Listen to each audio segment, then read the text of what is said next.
No Eu Fiscalizo do mês de maio, nós vamos falar sobre o sistema prisional. Você vai entender qual é a realidade das penitenciárias do nosso país. Para começar, nós vamos conhecer a história de um ex-detento que passou 6 anos numa prisão. Ele vai contar para a gente como entrou para a vida do crime e como foi viver todos esses anos num presídio brasileiro.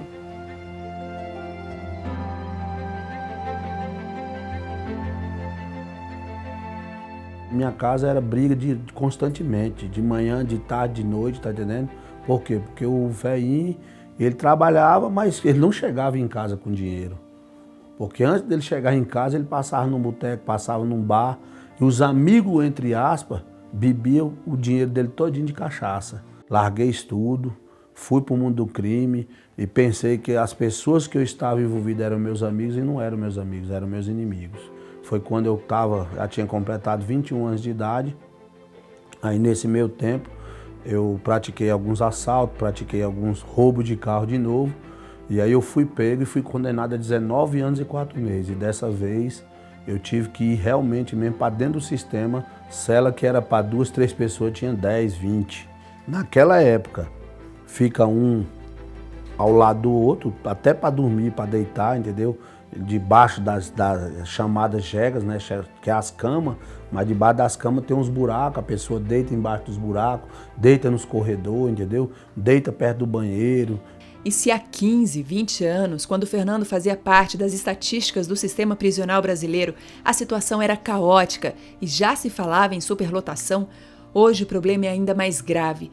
Para se ter uma ideia, como mostra o Levantamento Nacional de Informações Penitenciárias do Ministério Extraordinário da Segurança Pública, o Infopem, do ano 2000 a 2016, a população carcerária saltou de 232.755 para 726.712 presos. O mesmo relatório mostra que o déficit de vagas é de 358.663. Bem, a superpopulação, se não é o maior problema, é um dos maiores problemas. A possibilidade que você tem de ter dificuldade para fazer gestão no sistema, é claro que ela aumenta em função dessa superpopulação. Hoje, segundo o Departamento Penitenciário Nacional, o DEPEN, 40% da população carcerária do Brasil é formada por presos provisórios. O assunto é polêmico. Este advogado criminalista defende que essa porcentagem precisa diminuir para amenizar o problema da superlotação. É preciso haver uma reciclagem.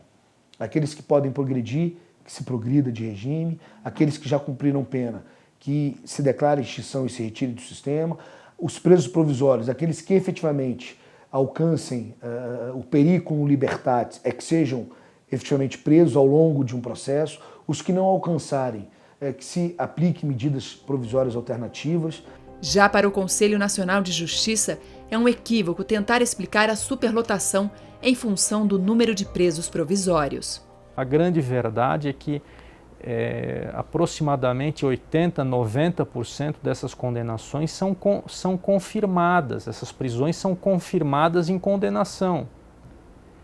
Então é um erro, é uma ilusão achar que o julgamento do preso provisório redundará numa soltura em massa.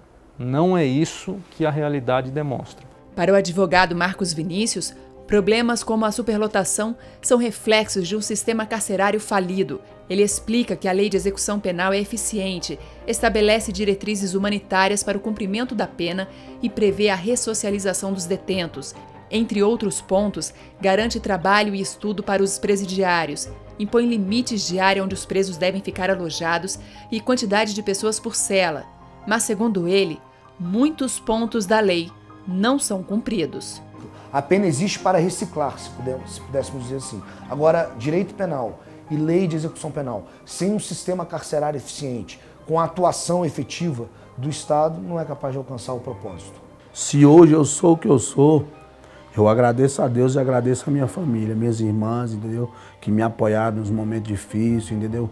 Me deram o maior apoio mesmo para que eu pudesse levantar a cabeça, dar um tapa na poeira, né? Um chute na poeira e ser uma nova criatura. E hoje, graças a Deus, Deus me ajudou a mudar a história.